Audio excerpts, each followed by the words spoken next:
बड़ा निक लागे उनके मीठी मीठी बतिया, मुस्की पे राजा के लोभा गईली, जैसन सोचले रही हम वैसन सखी रे बरपा गईली, जैसन सोचले रही हम वैसन सखी रे बरपा गईली।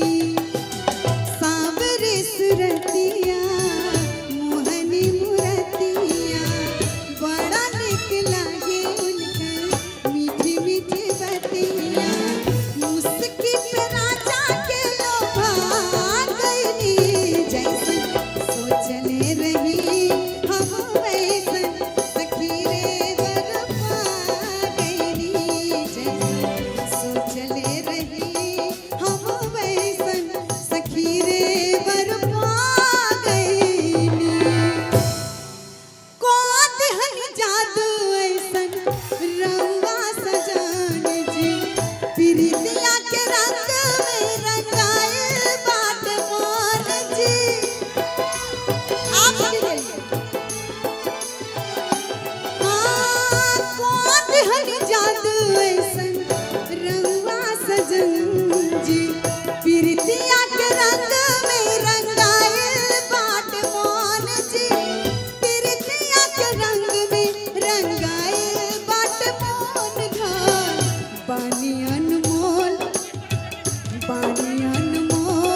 ए बलम जी, सिंगार बन के आ गईली, जैसन सोचले रही हम वैसन सखी रे बरपा गईली। एक सेकंड, आप लोग को ये मेरे गाने अच्छे लगते हैं तो देखिए ओहो, हाथ मिलाएंगे, ओहो, गले मिलिए ना, आइए, ओ मेरा बच्चा। और देखिए ये गाना आप लोग को अच्छा लगता है पक्का? अच्छा, ये गाना कौन सुने? हम तोहरा प्रीतिया में दिल के दुनिया लुटा दिहल बानी, हम तोहरा प्रीतिया में दिल के दुनिया लुटा दिहल बानी। तू माना न माना ए राजा, तू माना न माना ए राजा, तुहके अपन बना दिहल बानी, हम तोहरा प्रीतिया में दिल के दुनिया लुटा दिहल बानी, हम तोहरा प्रीतिया में दिल के दुनिया लुटा दिहल बानी। हाँ, अब मुझे समझ में आया। सभी मुझे स्टेज पे खड़ा करके रखे थे, अब मुझे पता चल रहा है जमुई में कितनी माताएं बहनें मुझे प्यार करती हैं। साथ ही साथ जितने भी हमारे श्रोतागण यंगेस्ट हैं। ओहो चाची, अच्छा लगता है आपको मेरा गाना? अच्छा लगता है? और देखिए, जो गाना मैं गाती हूँ ना फिल्म में, मैं महिलाओं के लिए गाती हूँ। अब जैसे हम लोग अच्छा पति पाते हैं तो क्या बोलते हैं?